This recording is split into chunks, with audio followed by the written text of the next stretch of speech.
around my story. Hey everyone, my name is Gwen. My story is different from anything you've ever heard before in your life. We all have grandparents, and we all love them very much. When they die, they leave an empty space in our hearts. It's never easy. My grandpa died a year ago. Before he died, he left me an old weird looking chest, which I never thought to open before, until today.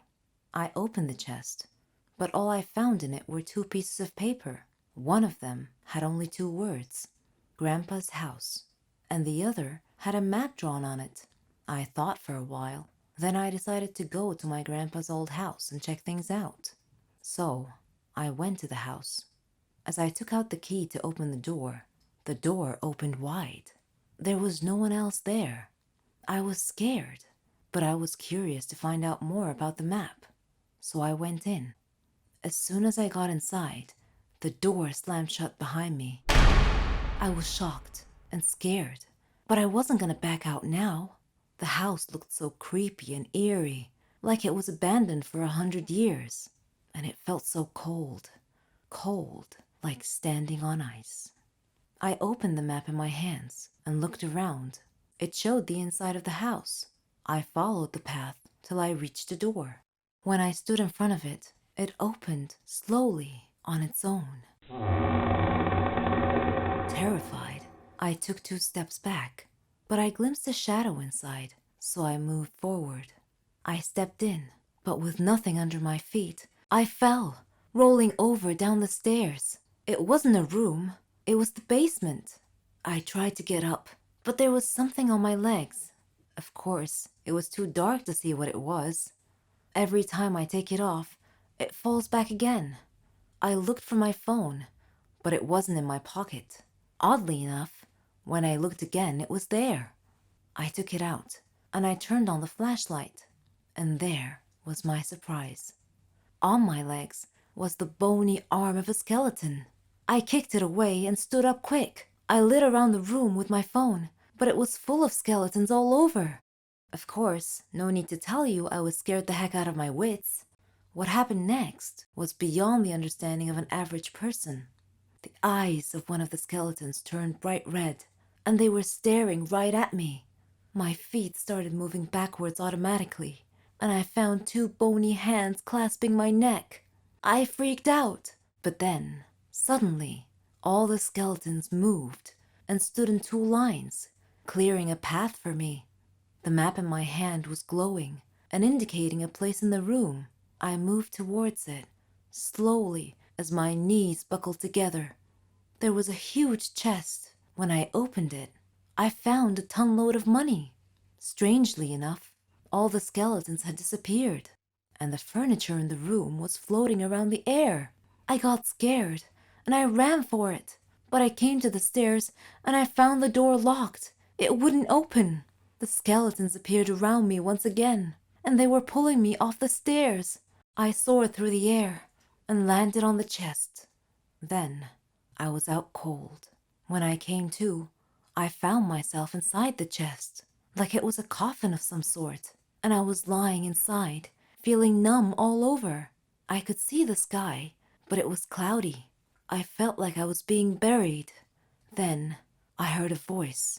It said, "Welcome to your grandpa's treasure." This is what happens to people like me, dumb people like me who follow a stupid map to look for their grandpa's worthless treasure. They'll tell you their stories from their graves. Do you remember me? Probably not. I'm the girl that can see the future from Wendy's story. I cannot use my real name for safety purposes. For now, call me Sarah. I might have sounded evil or even crazy in Wendy's story, but believe me, this is not even close to the truth. Let me tell you about myself. I come from an extremely strict family. I'm not allowed to have friends, I'm not allowed to leave the house except for school, and I'm barely allowed to access the internet. I live with my mom, my dad, and my much younger brother. I wouldn't say we're homeless, but we are poor.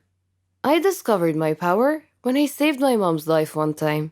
I was only a kid, and we were picking up my brother from daycare. Right before my mom crossed the street, I blacked out. and had my very first vision. I ran out of the car and screamed for her to stop.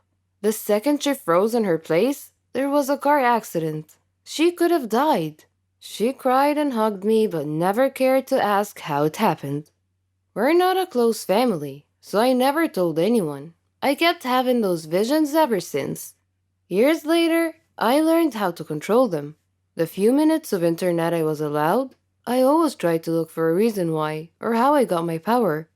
I never got an answer. I needed a distraction because I felt lost and like I did not belong. Now that I'm finally in high school, I asked my parents if I could have a part-time job after school. They never gave me any money, and to be honest, I needed some. I knew they were going to say no, but to my surprise, they agreed on one condition, that I give them half of my paycheck. I agreed. I got a job as a waitress in a local restaurant, and it was weird dealing with new people, but it was also so exciting. I quickly made a couple of friends who worked with me. I couldn't bring myself to trust them, but at least I had someone to talk to. One day at the restaurant, I heard some customers talking about something called the dark web. I wondered what it was. After my shift, I casually mentioned it to one of my colleagues. He explained everything to me. It was on my mind day and night. It sounded like a place full of weird people, just like me. With my first paycheck, I bought a new phone and kept it a secret from my parents. I immediately used it to access the dark web. It didn't look scary to me. I entered the chat room and decided I wanted to tell my secret to a stranger. You know what they say. Confide your heart to a stranger. The guy seemed harmless, and he actually listened to me. Next day, I found an email from an unknown address. It was a picture of my house. I got so scared, and I turned off my phone. I went to school, and when I came back, my phone was turned on. There was another email, and it read, "You're going to help us accomplish a few missions. You'll get your share of the money. Meet me at this address at 11 p.m. tonight. If you try to act smart, you'll regret it." I had no idea what to do, but I knew I had to go. I snuck out that night and met the person from the email. He wore a mask, and he threw some pictures at me. They were pictures of my family members. The first thing he said was, "Do you want them dead?" I shook my head. He said, "A quick test. What's going to happen in a few seconds?" I opened my eyes wide and said, "A black car will come pick us up." He nodded his head in approval. He blindfolded me and put me in the car. After a few minutes, he said, "You're coming with me. The guys here will do the work, and you will guide us." I nodded my head, even though I didn't